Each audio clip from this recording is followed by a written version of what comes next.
Go to TAPgiles.com to learn dreams, engage my services, and support the channel. This video discusses an overview of how my 25-bit variable asset was used to save and load an image the player draws out.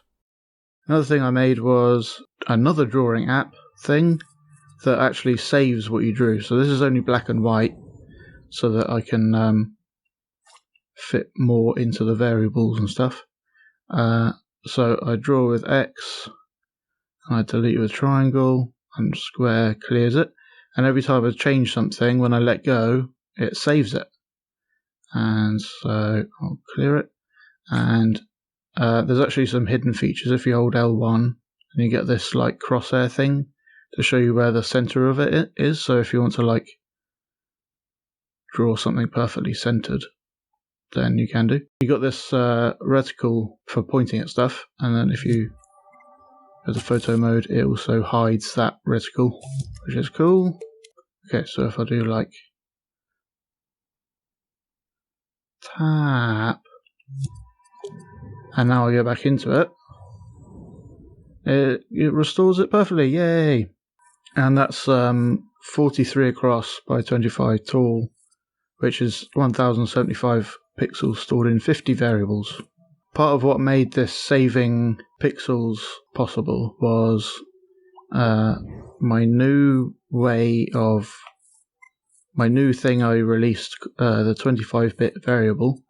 There's like a few of these floating around by different people. I've had 22 and 23 bits in one variable before, but I've finally managed to get 25 bits with a little bit of help from Og the Enigma.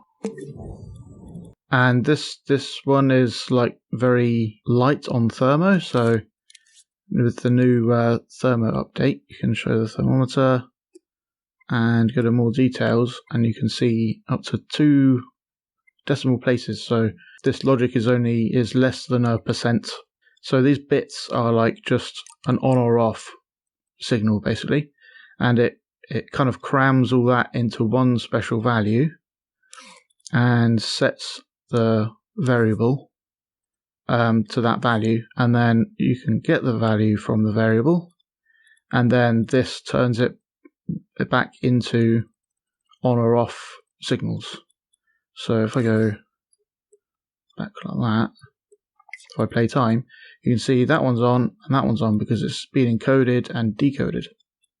And same for that one is on and that one's on. And if I go like that, now that one's on.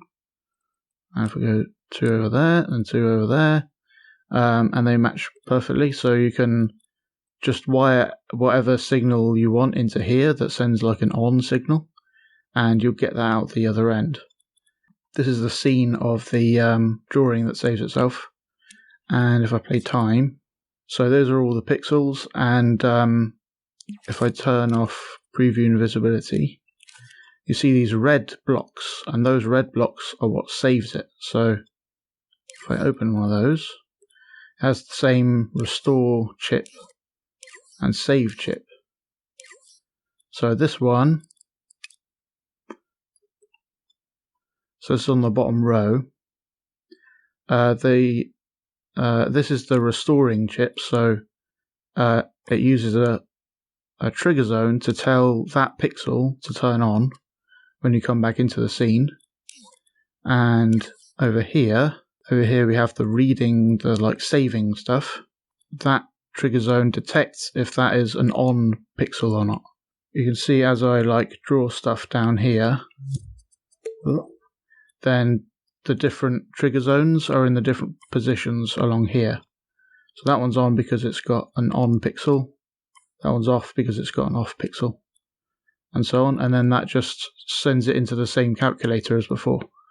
And that's about it. I just have one of those blocks, stores 25, so a row of 25 pixels. It saves and restores, and that means I need 2 columns for it because that's like 23 across or something like that.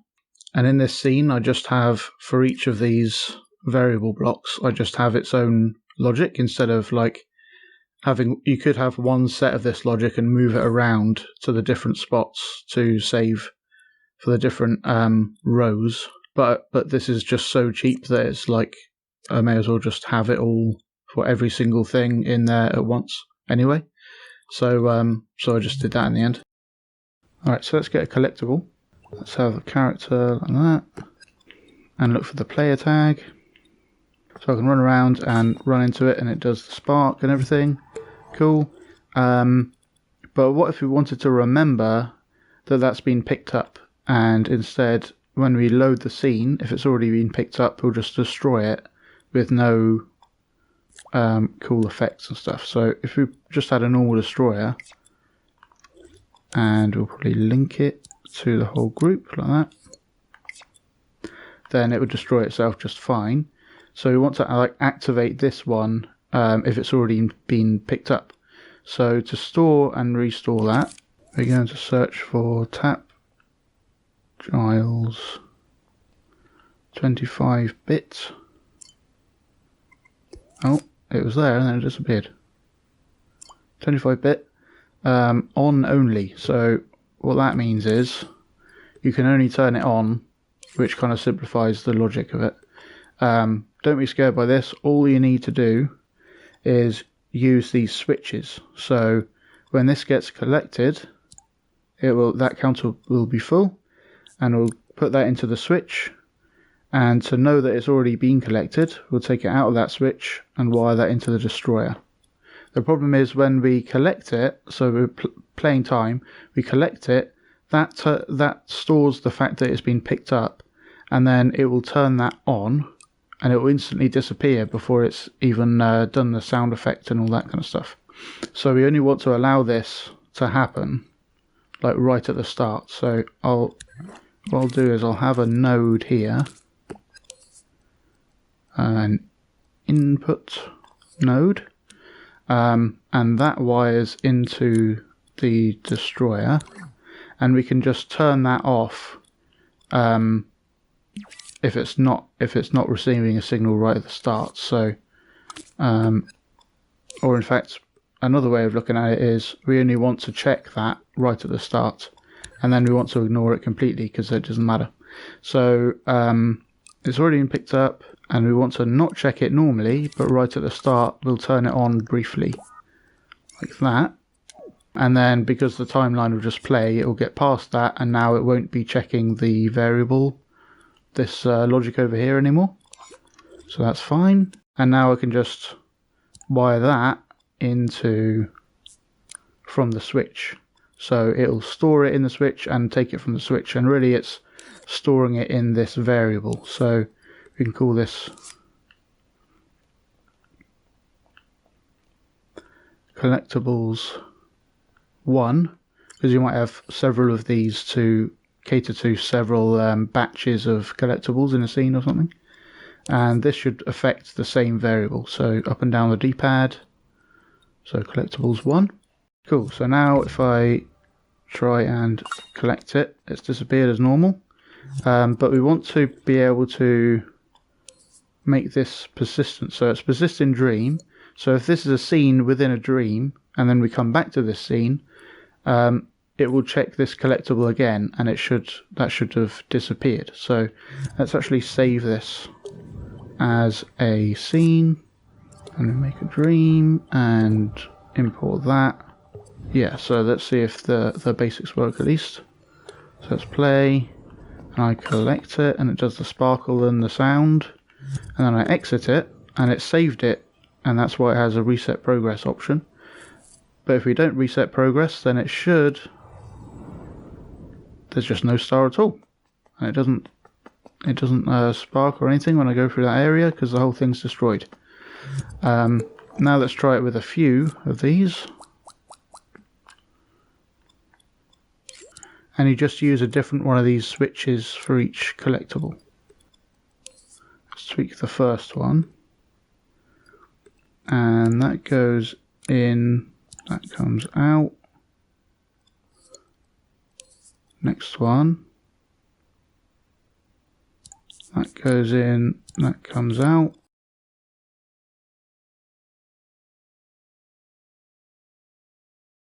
Play and go into every other one. Oh. So now we've got 4 left, and if we exit and then play again, yay, it's the correct 4 is left. And if we just collect that one, if we exit and play again, then it's just those 3 left. And if we edit, we can see that those switches corresponding to the ones I've already collected are on. It works. So if we do the slalom again, so we've got those 4 left. If we now rewind, then it will restore those, which may be fine for your game, or you may want to keep those remembered.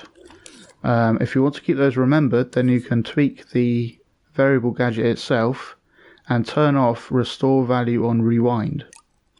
And now when I rewind, it won't restore this back to 0 or whatever it was when you came into the scene, and it will keep remembering which ones you collected. So now let's do the slalom. Oh, I missed one. Yeah. And then I rewind, and it's still got those stored because it didn't reset it when I rewound because we turned that setting off. Yeah, so that's kind of a way you can easily add that kind of feature to your pickups or whatever. And that stores 25 of these per variable. So if you want another one, you just import it again or copy it, and then give that a different name, and give that a different name, and it'll all work fine. The next part of this series will look at how to build logic to store multiple values into a single variable without using tons of thermo. Thanks for watching. I hope you learned something interesting. Go to patreon.com/TAPgiles to learn something new every day.